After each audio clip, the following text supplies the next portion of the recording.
Hello, it is, I forget, we're all in that phase where we can't think what day of the week it is. Is it Thursday?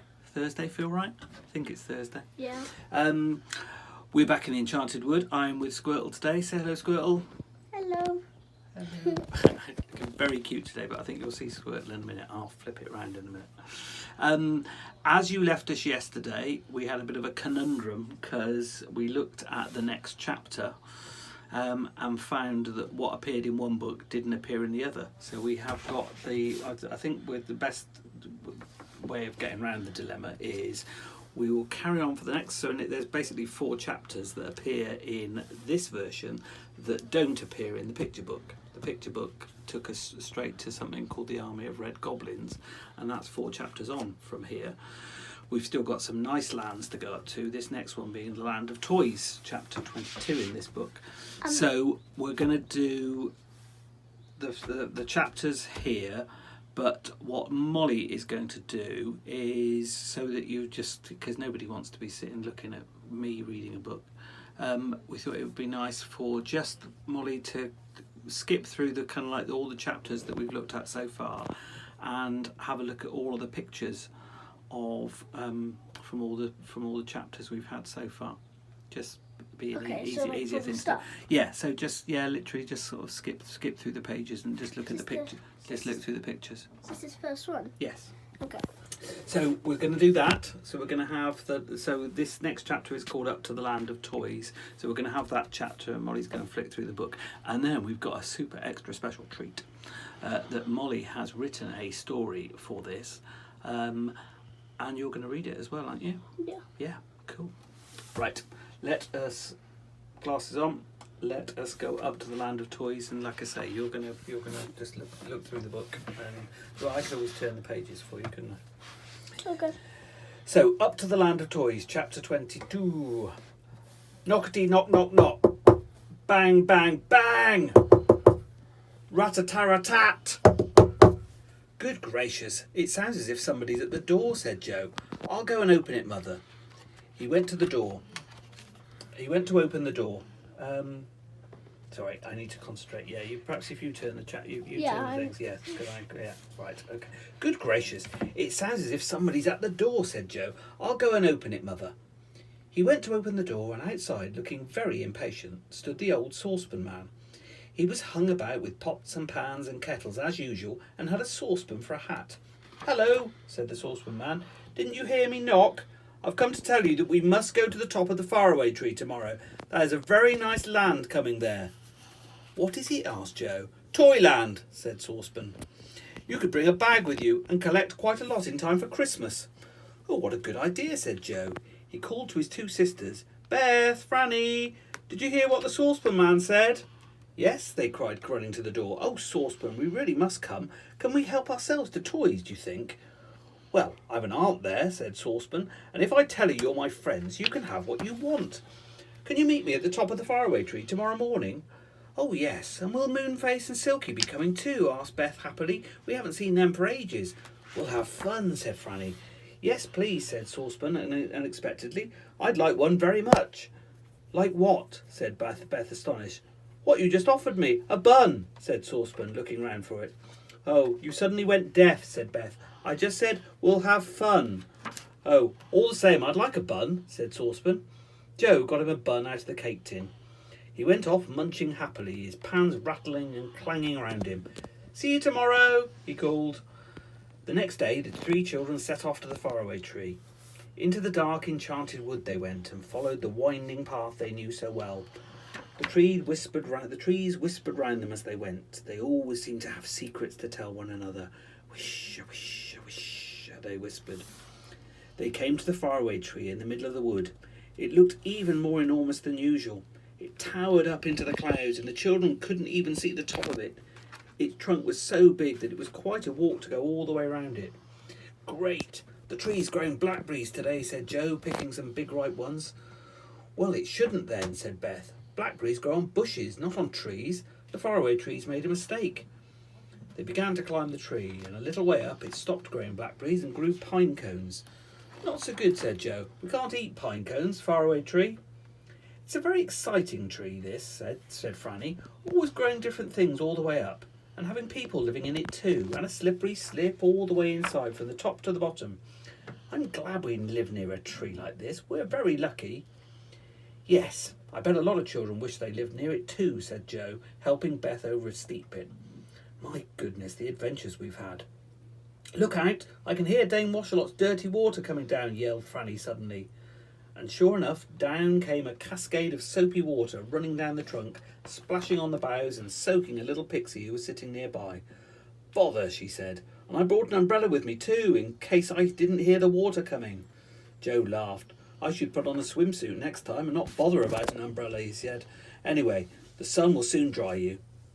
They went up, passing little windows in the faraway tree, and came to Silky's small yellow door. They knocked, but there was no answer. She's gone up to the top of the tree, I expect, said Joe. Come on, we don't want to keep the others waiting. They climbed right up to Moonface's little door, and from inside came the sound of chattering, and the noise of jangling and clanging. The saucepan man's there all right, said Joe, and the others too, I should think. He banged on the door. Moonface opened it, beaming all over his big round face. Oh, come in, he said. We're just having a snack before we go. What sort of snack? Asked Beth, going in with the others. Pop cakes, I love those. No, something Saucepan bought when he was in the land of surprises, said Moonface. Well, I never rolls. What a peculiar name, said Joe, looking at the dish of nice crusty little rolls. What do they taste of? Try one, said Moonface, and tell us. Joe took a roll and bit into it. Tastes of cheese, he said. No, well, I never. It tastes of ginger now. No, it doesn't. It's chocolate. And now it tastes of coconut. And it's got bits of coconut in it. No, they've gone. It's treacly now. Well, I never. Yes, most peculiar, isn't it, said Moonface. No wonder they're called Well I Never rolls. You just simply can't ever tell what they're going to taste of next. Every chew you taste something different. Jolly good, said Joe. I'll have another. My, this tastes of pickled onions. No, it doesn't. It's custard. Lovely.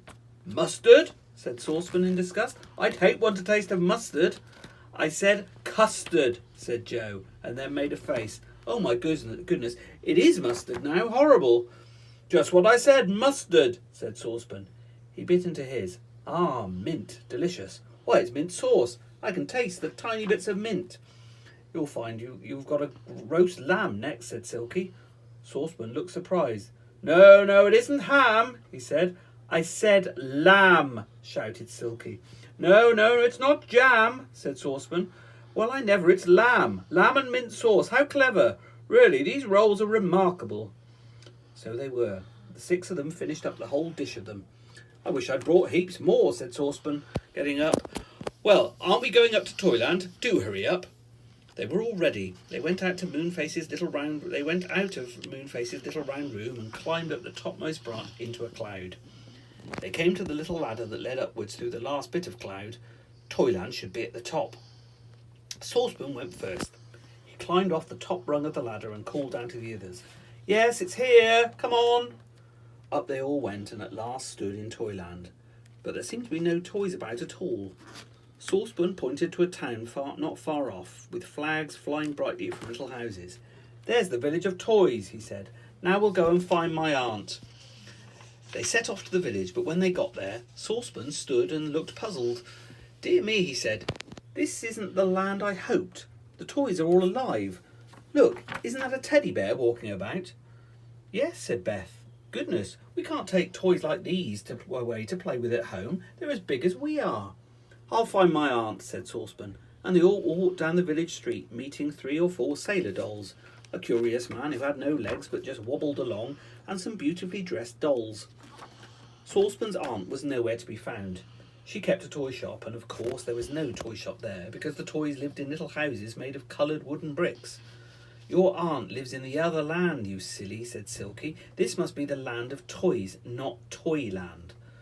Oh, well, let's enjoy ourselves anyway, said Saucepan. Here comes another wobbly man. Let's try and push him over. The wobbly man was astonished and annoyed when Saucepan gave him a push. He wobbled over backwards and then came forwards again, only to get another push, this time from Moonface.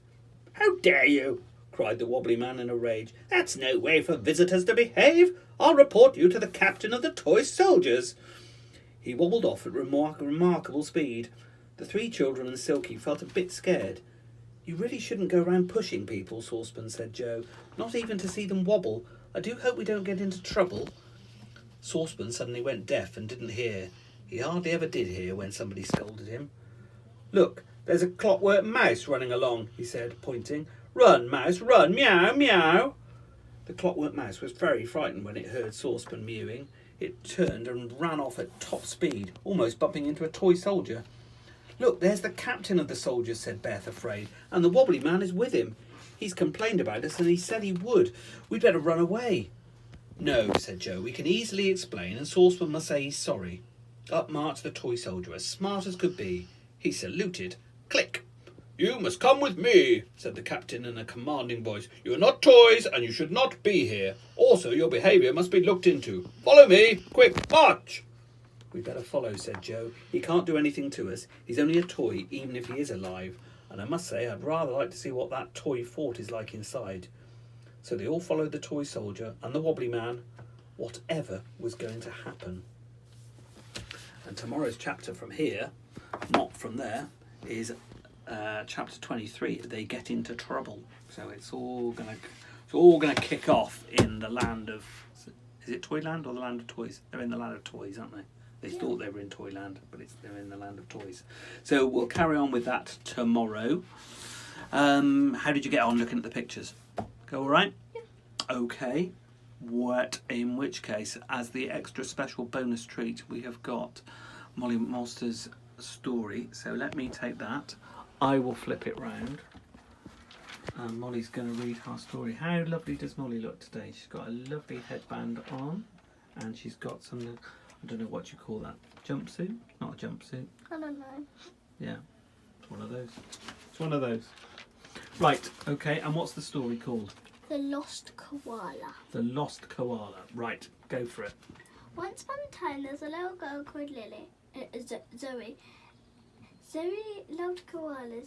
She had lots of pictures of koalas in her bedroom. One day, Zoe was having her breakfast, and her mum called Zoe, please can you get the post? So Zoe went to get the post, and she saw a baby koala in the mailbox. She kept the baby koala in her bedroom and kept the koala a secret. She thought that he was lost, so Zoe tried to look for his owner. But Zoe knew she had to keep on looking. But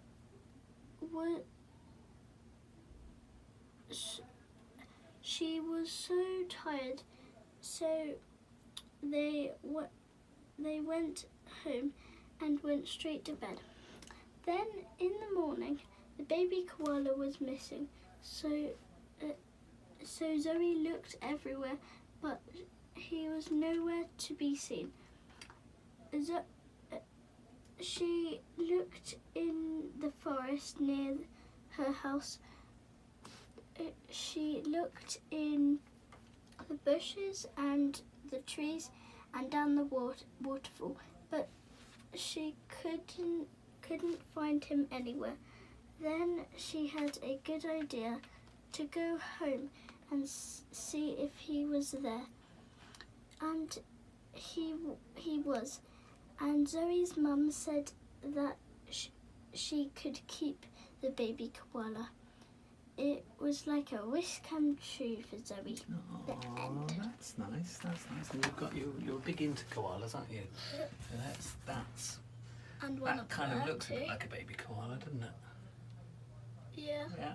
Koalas and And pandas. Emily's all over because she's pusheen and pandas, red pandas particularly, red pandas. and your pandas and koalas. So there's the little koala from your story. I thought what would be good. There was mention of pop cakes in the story today. Silky's pop cakes, even though they had the whatever the buns were called. They were called Never Can Tell buns or something like that. Something like that. Surprise buns. Surprise buns or whatever. So, but they did mention that they rather like the Silky's pop cakes. So if anybody wanted kind of like how to make Silky's pop cakes, Would which be- kind of look like this according to this book, those are the ingredients. And I'll just scan over the pictures if anybody would like a go. We could perhaps make these one day. And then we could show people our attempts. They sound rather nice. Take the honey caramel from the fridge. It should be quite thick but still spoonable. Oh, some child walking past that sounds in a lot of distress. But they sound rather delicious and look rather delicious, so we'll maybe make those one day. Anyway, for now, we've had the story. We've had 2 wonderful stories. And we'll be back tomorrow for another chapter from the Enchanted Woods. Tomorrow's Friday, isn't it? Excellent. Oh, yeah. We are getting through. Hope everybody's well. It's mighty warm in this room, so let's say TTFN and we'll leave the room. Okay, bye everybody.